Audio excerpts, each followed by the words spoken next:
Okay, so I'm back.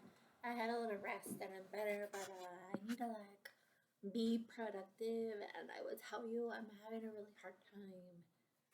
I don't know if I should write a letter to this lady and send it to the address. That's what somebody told me to do. So I need to follow instructions. This is not my deal. I'm being spirit led into this, so I'm gonna do it. I just have anxiety and I'm procrastinating. I'm feeling a little lazy, and that is not okay. Laziness is unacceptable. And plus, I need to write my letter of resignation.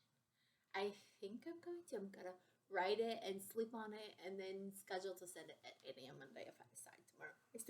I wake up, I go to church, I sleep tonight, go to church, and I still feel the same. So I'm gonna have to let self-employed people have to manage their own time and have to be as productive as I thought I was being when I was working. So yes, so I'm not gonna lose steam, I'm not gonna lose momentum, I'm not gonna allow any laziness is not okay. Procrastination, we're gonna nip it in the bud, and I just wanna make a quick video because no reason. But I'm at peace. I feel okay about this decision, and I hope that it turns out to be a good one. Uh, so I don't know if I'm getting my tax refund or not. But if I do, it would help me. But regardless, I am taking a step in faith, a leap of faith. If it's a leap, I am stepping out in faith, trusting God that this is the best decision for me at this time, even though I do not know what is around the corner. I don't have the money in the bank. I don't know for sure. I don't know what's gonna happen with Christian. I don't know what's happening with my business venture. I don't know what's gonna happen with the real estate thing. Everything is up in the air, but I want you to know that I'm quitting my job without a new one. For the record, and they say never do that, but guess what? I'm gonna do it. And I have no explanation why or anything else, and I hope that I don't fail and have to go back to work. Because if I have to get a job, that's a failure. That means I did not succeed in a timely fashion with my uh, entrepreneurship, business, self-employment, whatever this is that I'm doing. So I'm doing this video because I opened a blank Word document first, and I'm just like, maybe I should make her a video and send it to her. I just might. Honestly, truthfully, I might. Because I just might tell her what happened. I'm gonna tell her the whole story of, I'm gonna start Sunday morning at church. But like Sunday morning, I went to church and we talked about Noah. And I think a video is better. Because I do this vlog thing all the time. And I was gonna tell her the story anyway. And so I think I'm gonna send her a video instead of a letter.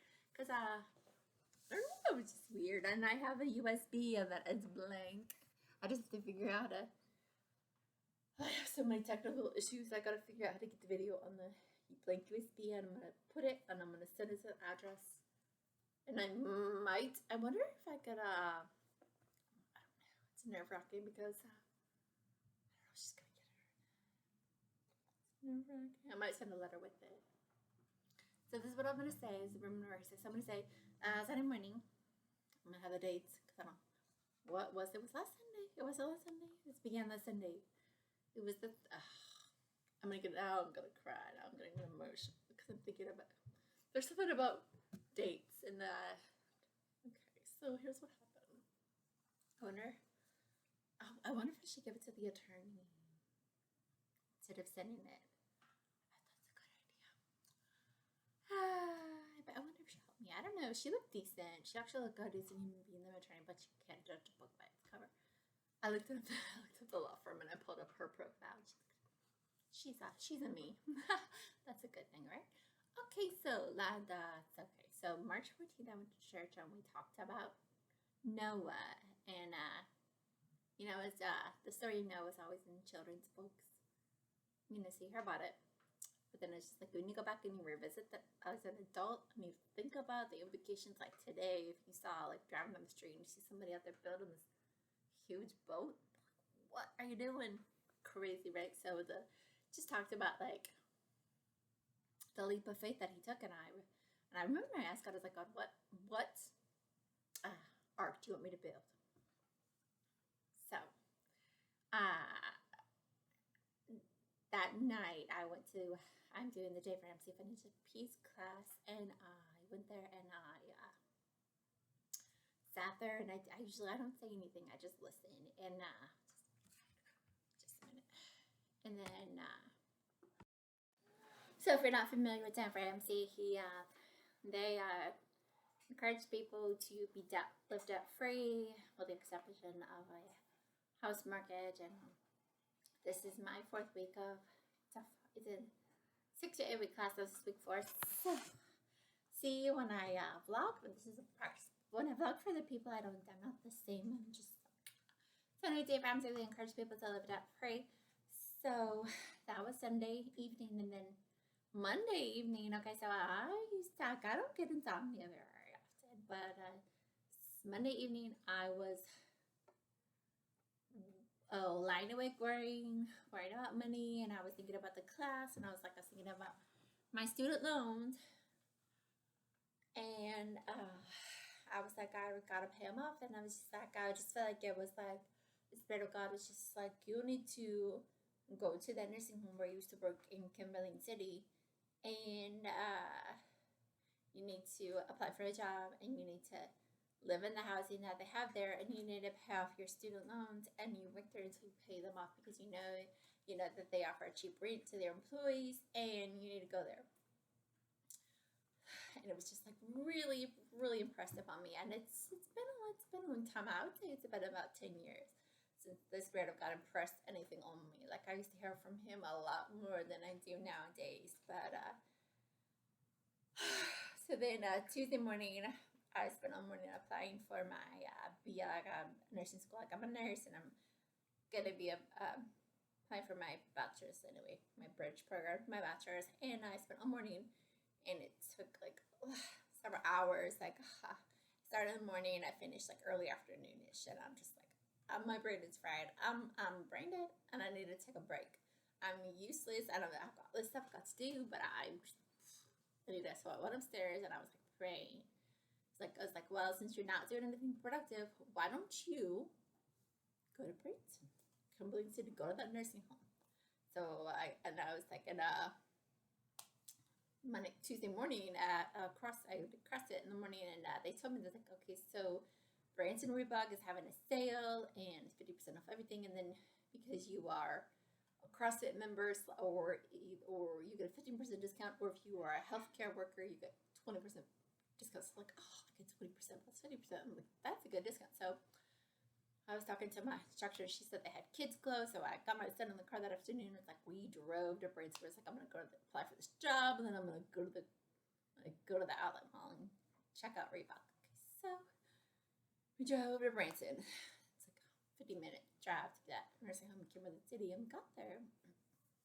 So there was no cars in the parking lot. I was like, that's weird. I mean, this place is always pretty quiet. But I got out, and I went to the door. There was all the notices on the door. It's like, you can't come in, etc. COVID, all this stuff. Was all the I was like, and I had tried to call, and I had tried to, like 2-3 times I tried to call away, and nobody was answering the phone, and I'm just like, so we got there, and all these times just like, there's nobody here.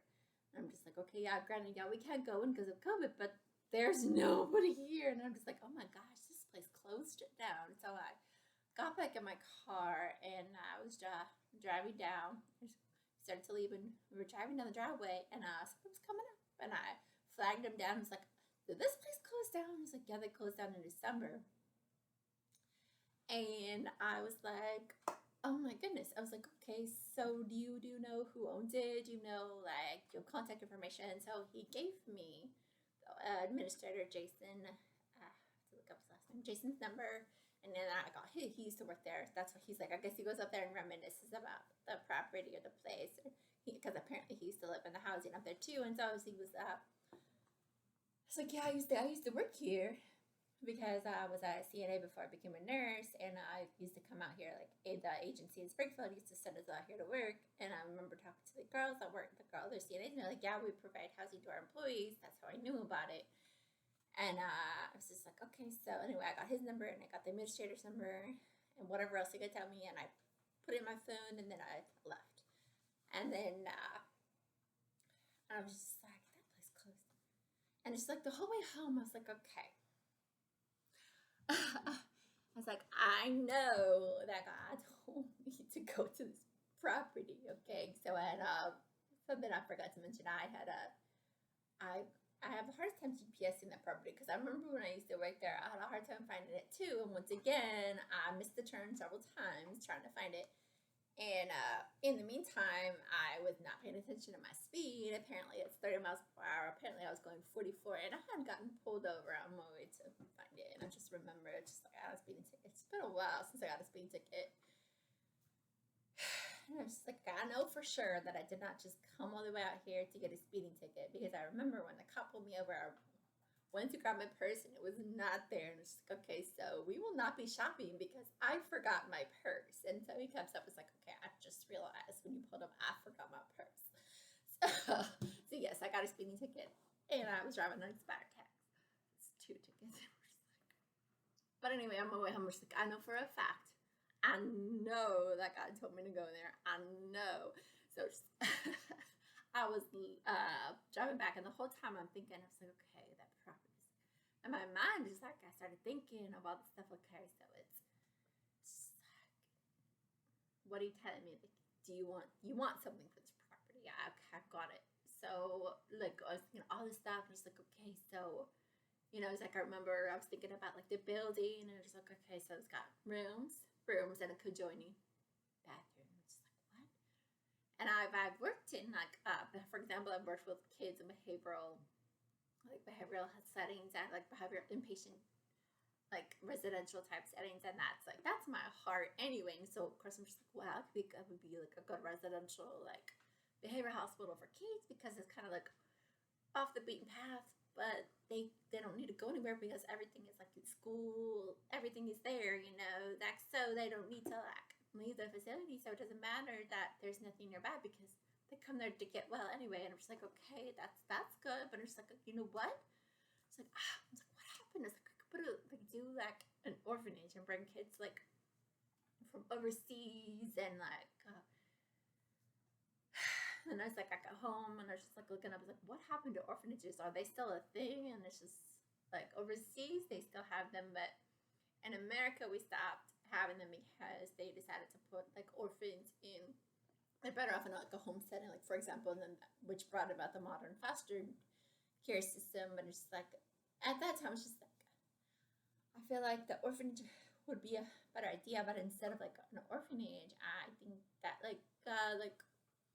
the reason that they stopped institutionalized orphanages is also because they were like, I think they were worried about the kids getting neglected. But I'm just like, well, that would not be the intention. Obviously, would be the opposite. Like, hopefully, just like bring in like kids from orphanages overseas and like get them publicity and like local churches and stuff and help to find them homes because I feel like yes, we have an issue here trying to find kids for homes, but people go like overseas to adopt kids, and if we brought them here, facilitated adoption. That's what I was thinking at that time. So it's like, okay, so like, all this stuff is going through my head. It's like it could be a nursing home, could be an old folks home, but then it was like I just remember like, and it was a nursing home before, and so when I was just like, okay, so it's like I was all in my head, and I was like, I'm thinking about it, and then I had to go to Oklahoma. I'm applying for nursing school in Oklahoma, so I had to go get fingerprinted there. And we drove to the closest FBI fingerprinting place over the border in Oklahoma, and GPS it, and we got to the town. It was a tiny little quiet little Oklahoma town. And the first place we went to was the House of Hope. Like the GPS, like you're here, and I was like House of Hope. I was like, what? I was like, what is this? So I was like, this guy GPS took me to the wrong place, and then I saw signs, fingerprinting this way. So I followed the sign, and we pulled up, and I got out, and there was a sign on the door. We have moved. So it was like I put the address in my GPS, and we drove like 7 minutes down the road, and I got out, and I went to get my fingerprints, and I was like, what is this place? House of Hope. And what they do is they help people with their like all in. I found out like it's House of Hope. It's like a north. They service like all of Northwest Oklahoma. They help people with disabilities. Like they have job coaching, and they have also have like a residential for higher needs people with like intellectual any type of disability who want to like reach their self actualization despite their disability. They help like find like work that's suitable for them and everything. And I'm just like, bam, that's it. This is what I want to do. So that was today's Saturday. So we went to Oklahoma. It was actually yesterday. It was Friday. It was Friday, and I was like, that's it. Perfect. That's what we do. That's a service that we can provide for this. So then today, it was just like my son, yeah, and we made a little road trip to St. Louis. My son has he's doing a junior stars class. He just signed with the modeling acting agency, so we drove there, and I'm just had to for the first 45 minutes. It's just the kids, so parents wait in the car with the COVID stuff going on. So I was waiting in my car, and I was just like, okay. I was like, and I pulled up the note of the old administrator of the nursing home up there, and I called him, and he answered, and I was like, hey, it's like I'm calling. I was like, and he just told me all this stuff. He's like, okay, so the old owner, Alvin Schluter, he's now deceased. His left it to his son, who is now deceased. So it's the daughter-in-law who was handling it. He told me the attorney. He told me just all this stuff. He's like, I don't know the daughter-in-law's name, but this is what I know. And I wrote it all down.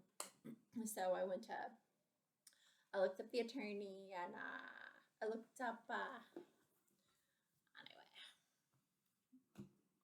anyway, I went to mo.case.net or whatever, and I looked up like the Alvin Schluter, and I started going through like just the different tabs, and I came across the address.